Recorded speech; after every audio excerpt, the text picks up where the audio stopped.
Hey, it's Luke from LT Gaming, and today we're diving into a really niche but genuinely fascinating corner of the genre, World War I strategy and wargames. And I was promising this one for quite a long time, so here it is. This is one of those settings that sounds like it should have loads of great strategy games built around it, but in reality there aren't that many, and the ones that do exist tend to be doing very different things. So for this list, I stayed very much focused on strategy. There are a couple of great World War I shooters out there, believe it or not, and a new one called Over the Top World War I, so there's a little bonus pick for you to check out. And then there were a few titles I left off, so do put them in the comments below if you discovered any more. And if you stick around until the end of the video, I've got a bonus upcoming World War I strategy game that could be worth keeping on your radar. And if you like the fact I finally delivered this video, drop a like on it and let's jump in. Skies Above the Great War is a really interesting hybrid that blends grand strategy with hands-on flight combat. At a high level, you're managing airfields, squadrons, pilots and aircraft production across a persistent Western front. But then at any moment you can drop straight into the cockpit and take control of a plane yourself. And I mean, this is priced really well, it's very ambitious, so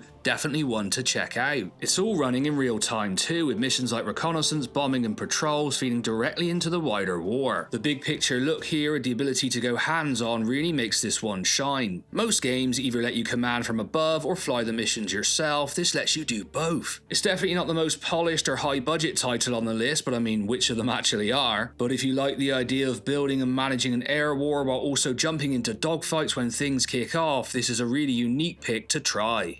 Battle of Empires 1914 to 1918 is probably one of the more playable picks on this list if you like your strategy games a bit more hands-on. Rather than zooming way out into the political or operational layer, this one throws you right into the fighting with a very Men of War style setup. You'll be controlling infantry, artillery, vehicles and trench assaults in real time. It leans hard into the chaos of the era too, with gas attacks, sabotage missions, destructible environments, and that very scrappy tactical feel where positioning and timing matter just as much as raw firepower. This one really had to earn its place on the list because it's not that polished or universally loved, but if you want a story-based World War I RTS, I think it's a really good option. It has a good amount of content too, with campaigns, multiplayer, though I guess the player base is quite small these days, and extra DLC packs if you want them. If your idea of a good World War I game is less spreadsheet and more hold that trench line while everything around you explodes, this one absolutely has a place in the conversation. To End All Wars is one of the deeper and more hardcore grand strategy picks on this list. Built on AGO's classic wargame engine, and classic doesn't mean that it's any good these days. But you are controlling entire nations across a huge map of Europe and beyond, managing army, supply lines, diplomacy, research and command structures. And when you layer on top things like trench systems, attrition and weather, it's hard to ignore this title despite its old engine. It uses a WeGo system too, so both sides issue orders simultaneously, which adds a bit of unpredictability to how battles actually play out and is a welcome addition here. The depth is really the main selling point here, or really the only selling point, because it's not a quick or easy game to get into. That interface is dense and the systems can be pretty unforgiving, but if you can peel and get behind those layers, you're gonna have some fun here. It's very much aimed at the serious wargame crowd, but as a detailed old school take on the conflict, it's a strong inclusion for a list like this. Conscript Director's Cut is easily the most unusual pick on this list, but sometimes I like to wander off track a bit. It's a top-down survival experience set around Verdun, where you guide a lone French soldier through trench networks, scavenging supplies, managing limited resources, and trying to stay alive. You know, it just sounds like World War I to be honest. It's much closer to classic survival horror than a traditional strategy game, but there's still a deliberate tactical pace to how you approach each situation here. And that's what really earns its spot. This isn't about commanding armies or managing fronts. It's about capturing the human side of the conflict, which I think World War I is really known for. It's definitely a wildcard entry, but it looks interesting. I haven't played this one, but I did see it has great reviews and did my research on it, so you should definitely check it out. It feels different, has a great atmosphere, and it stands out to me. Darkest Hour, a Hearts of Iron game, is basically the old school grand strategy wildcard here. Now I did try to exclude titles that kind of partially covered the conflict or went beyond the timeline, and this one does, but it does include a full 1914 Great War campaign, which means you can approach the era with all the diplomacy, mobilization, front management and nation level decision making you'd expect from a Hearts of Iron style wargame. Look, it's definitely older and rougher around the edges now, but there's still a lot of depth under the hood. It deserves a mention here. This This is less about trench level immersion and more about giving you a big strategic sandbox to play around with. And we've so many Paradox fans in the Discord, I better not upset them. No, I'm only joking, I'm always happy to upset anybody, you know. I'm the controversial brother, we all know this. Only joking, you all know I'm lovely in real life. This isn't a pure World War I specialist, so I did break my own rules again. I mean, it's like I do this all the time on lists, to be honest, and people get very mad when I go outside genres, but you know, it's just for fun, guys. But as a broader strategy pick that lets you dive into 1914, it's a very solid one to include. Just don't mention all the other games that actually do this, and mods. I mean, yeah, that would be a good video too.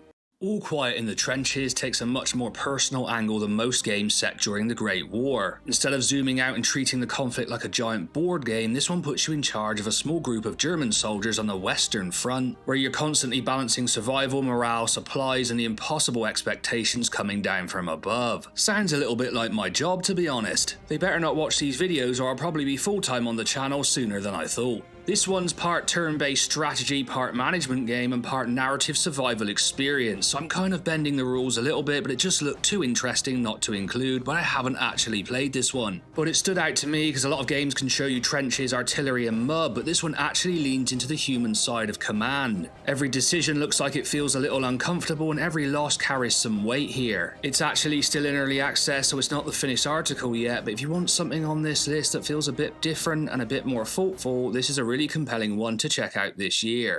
Naval Hurricane gives this list a really solid naval angle, and I know you lot are absolute fanatics, just total freaks to be honest. Joking of course, but this one focuses on turn-based battles between the Royal Navy and Imperial German Navy. You're commanding dreadnoughts, destroyers, and eventually submarines while dealing with visibility, weather, torpedo attacks, and a pretty detailed damage control system. I played this one a while ago on the channel, and it'd be interesting to see how far it's come, but it definitely had a lot of promise back then. And there is an update from Feb 2026, so that's an encouraging sign, maybe one to jump back in and test out. If you like the idea of Great War naval combat with a bit of proper wargame flavour, this one stands out nicely. As discussed, it's still in early access and definitely a passion project, so go easy on it. And it's probably not the most polished game on the list. Am I saying that for all of them? I think that's probably true with these games.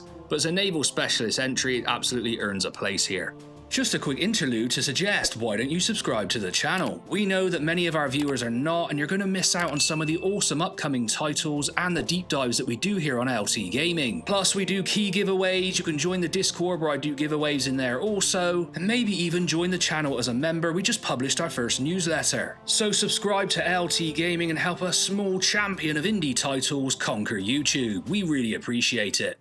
Commander: The Great War is a classic hex-based pick that still holds up nicely if you want something accessible but still strategic. It gives you the full war on a big campaign map with diplomacy, research, historical events, and a good spread of land, naval, and air units. So this one tends to feel a little bit broader than just another trench-focused game. It's well received on Steam with a mostly positive rating, which says a lot for an older title like this. I actually ended up in a play-by-email game of this once. I can't quite remember what happened, but it was pretty fun. That probably means I lost if I don't remember what happened, but you know, Luke never loses, I always win. Just ask Tom in Medieval Total War 2 and I thrashed him. And then ask him about Total Annihilation, which was really embarrassing, he crushed me there. But the strength of this one is that it's easier to get into than some of the heavier World War I war games, but still has enough depth to stay interesting. Look, it's another old school title and no longer actively supported, so it's not the most modern pick here, but as a solid all-round strategy game from this era, it absolutely still earns a place.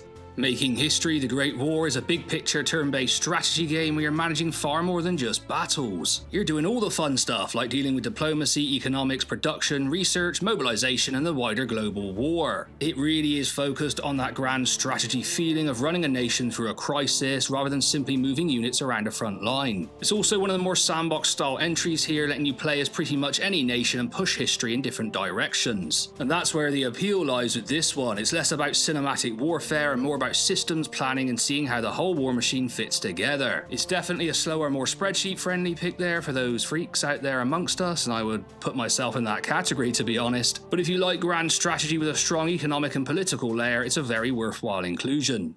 On the Western Front is a more focused and lower key pick, but it does something quite interesting by putting you in command of a single division rather than an entire war. It's a pretty cool concept actually, I really like it. But it means you're dealing with trenches, artillery raids, and all the slow grinding problems that define fighting on the line rather than just pushing big armies around a map. And that tighter scale is really what gives it value here. It's definitely a niche one and not the flashiest game on the list. I mean, sometimes I looked at it and went, should I include this? But yeah, it's rated pretty highly. And if you want something that leans hard into the reality of trench warfare and frontline command, this is a solid inclusion. I mean, as wargamers, do we care about graphics? No, not really, but imagine if we could combine both. That would be the dream title, right? But I'm totally going off script here. The sort of games that I wake up screaming about in the middle of the night. I mean, yeah, I'm not that obsessed, but maybe.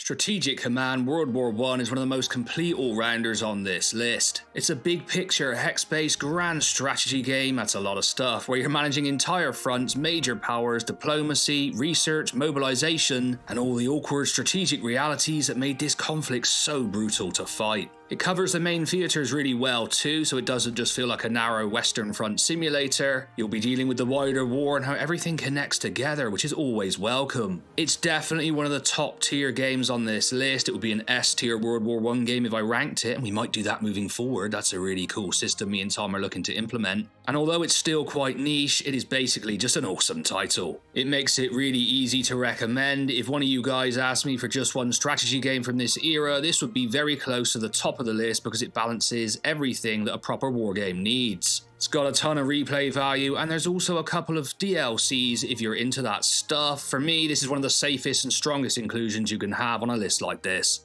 France 14 is part of Wargame Design Studio's first World War campaign series, and this is where World War I gets properly detailed. It's a classic hex encounter operational wargame covering the opening campaigns of 1914, from the German advance through Belgium to the battles of the Marne and the race to the sea. You're dealing with massive maps, historically accurate orders of battle, and a huge number of scenarios and campaigns that recreate specific operations across the early war. And this is really your serious wargamer pick of the bunch. It's definitely not flashy and it's not really beginner friendly, though to be honest I find them pretty good to learn once you do their tutorial scenarios. But if you want depth and historical accuracy, this is exactly where you go. It's best treated as a gateway into the wider Wargame Design Studio World War I catalogue. Yes, they have more games called Serbia 14 and East Prussia 14, offering similar experiences, and if that style clicks with you, there's a lot to get lost in here. Now there's also Jutland if you're into the naval side, so you're getting a whole load of extra games on this list. If you're interested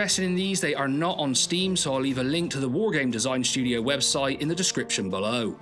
Now I promised you a little bonus if you stuck around to the end of the video, and if you want an extra game to keep an eye on fields of history, the Great War is probably the most obvious upcoming one for this time period. It's aiming to be a real-time grand strategy game where you manage politics, industry, research, diplomacy, and warfare on a much bigger scale. Think Paradox level grand strategy, but published by Microprose, and yes, I'll be banging down their door to get to this one. It says to be announced on the Steam page, and I don't have any extra information than that, but I don't think it's that far away. It's super interesting as it seems to be going for the big historical sandbox angle, which really could make it a nice fit for people who enjoy those broader strategy games like Hearts of Iron or Making History, which were on this list. Obviously, with no release date and no player reception to judge this by, it's definitely just a wait and see, but a nice little bonus to keep an eye on, and I'm very excited about its potential.